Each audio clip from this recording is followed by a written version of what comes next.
લગ્નના મુહૂર્ત કઢાવ્યા. શિશુપાલ સાથે આ રૂકમિણીના વિવાહ કરવાની તૈયારી છે.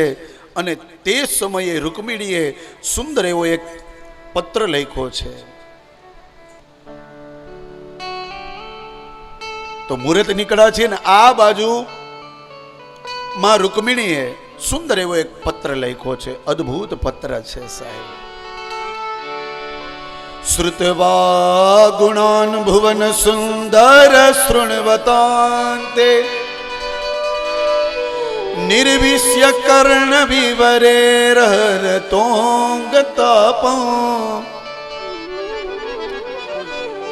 રૂપં દૃશામ દૃશ્યમતામ અખિલાર્થલાભમ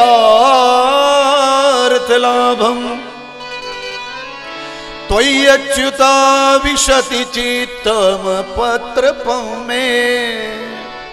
રૂકમિણીજીએ સુંદર એવો 6 થી 7 શ્લોકમાં પત્ર લખ્યો છે. અને આ પત્ર લખેલો એ વિદર્ભ દેશના ભૂદેવને બોલાવ્યા. એ ભૂદેવને પત્ર આપ્યો, દક્ષિણા આપી અને કહ્યું કે આ પત્ર દ્વારકામાં જઈ અને દ્વારકાધીશના હાથમાં આપજો. બીજા કોઈના પત્ર નહીં આપતા, દ્વારકાધીશને આપજો. બોલે ઠીક છે. દ્વારકામાં પહોંચ્યા. દ્વારકામાં આ ભૂદેવનું સ્વાગત થયું. ભગવાન સભા ભરીને બેઠા હતા.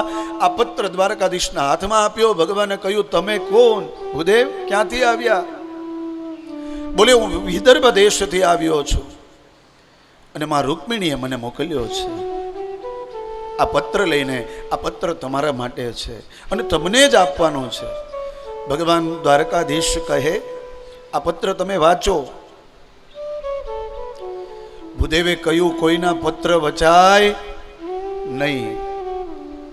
પત્ર કોઈના નો વચાય. મારું કામ હતું તમને પત્ર આપવાનો, તમને આપી દીધો. એ પત્ર તમે તમારી રીતે વાંચી લેજો. દ્વારકાધીશ કહે છે આ સંસારમાં આ યુગમાં મારાથી કોઈ વસ્તુ છાની નથી ભૂદેવ, અને મારે કોઈ છાની રાખવી નથી. તો હે ભૂદેવ આ સભામાં બધાય બેઠા છે, તમે જ વાંચો અને બધાને સંભળાવો. ભગવાને આજ્ઞા કરી અને આ ભૂદેવે પત્ર વાંચ્યો. શ્રુતવા ગુણાન ભુવન સુન દર શૃણવતાંતે. હે 3 ભુવનના નાથ શ્રુતવા તમે સાંભળો. નિર્વિશ્ય કર્ણ વિવરે રહરતોંગ તપં. આ પત્ર મેં જે લખ્યો છે એ હે 3 ભુવનના નાથ તમે તમારો કાન ત્યાં બાજુમાં રાખીને સાંભળજો અથવા વાંચજો.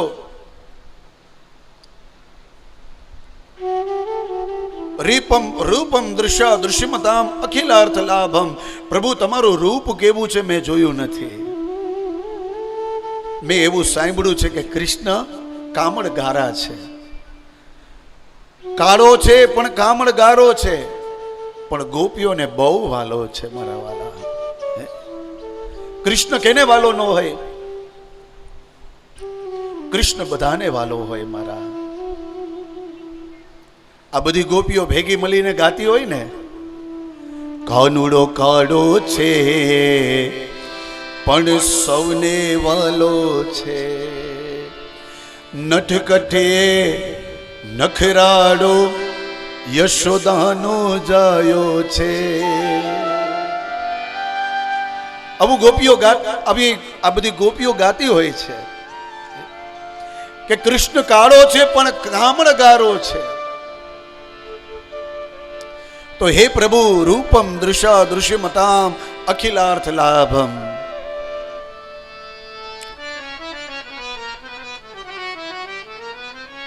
તમારા રૂપને મેં જોયું નથી, પણ છતાં હું તમને મનથી વરી ચૂકી છું. અને મનથી વરી ચૂકી છું એમ નહીં, આ પત્ર મોકલ્યો છે એ સામાન્ય એવો પત્ર નથી. તો ત્વય્યચ્યુતા વિશતિ ચિત્ત તપ પત્ર પમ્મે. અમારું ચિત્ત તમને મોકલું છે આ પત્રમાં. ત્વય્યચ્યુત, હે અચ્યુત, હે ભગવાન નારાયણ, ત્વય્યમ તમને આ પત્ર સામાન્ય નથી, મારું ચિત્ત તરીકે આ મોકલું છે. ચિત્તમ પત્ર પમ્મે.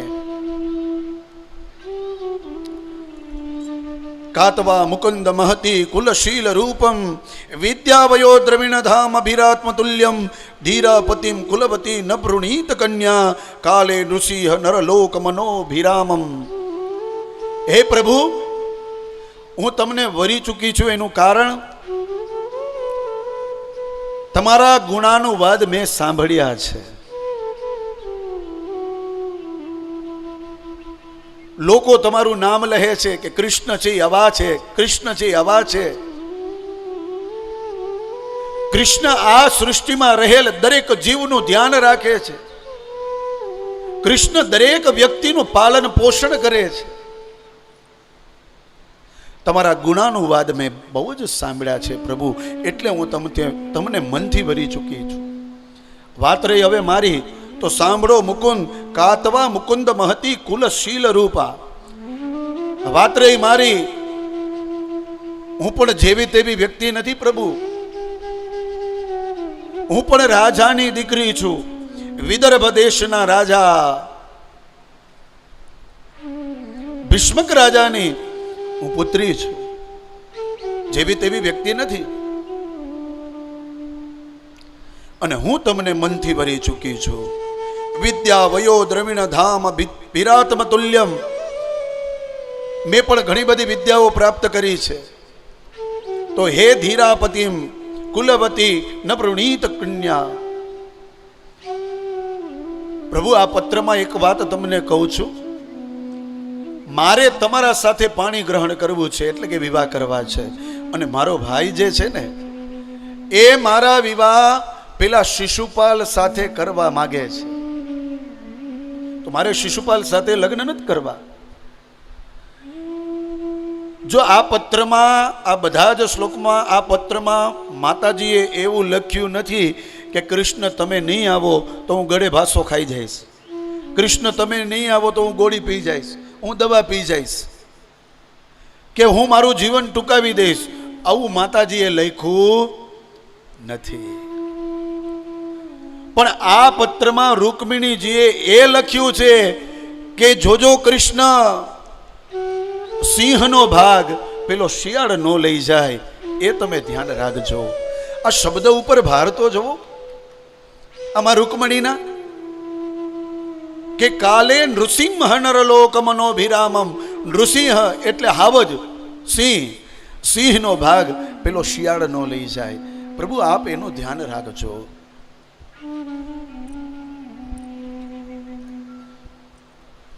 આ તારીખે આ તિથિમાં મારા વિવાહ થયા છે. અમારા કુળનો રિવાજ છે મહાવીર ભાગમ અભિદર મશતુર ચૈત્ય આરાત ગૌમા યુવન મૃગપતેર બલિ મબ્મુર જાક્ષ પુરતેષ્ટ દત્ત નિયમ વ્રત દેવ વિપ્ર ગુરુવરચનાદિ ભિરલમ ભગવાન પરેશ. હે પ્રભુ, અમારા કુળનો એક રિવાજ છે, જ્યારે દીકરી મંડપમાં આવે ને, બ્રાહ્મણો એમ કહે કન્યા પધરાવો સાવધાન. એ બ્રાહ્મણો જ્યારે બોલે ને ત્યારે અમે મંડપમાં જઈએ એની પેલા કુળનો રિવાજ એવો છે, અમે અમારા કુળદેવીના દર્શન કરવા જઈએ, જગદંબાના દર્શન કરવા માટે જઈએ. તો એ જગદંબાના મંદિરે હું દર્શન કરું ને, ત્યાંથી તમે મારું હરણ કરજો, આવી વાત કરી છે.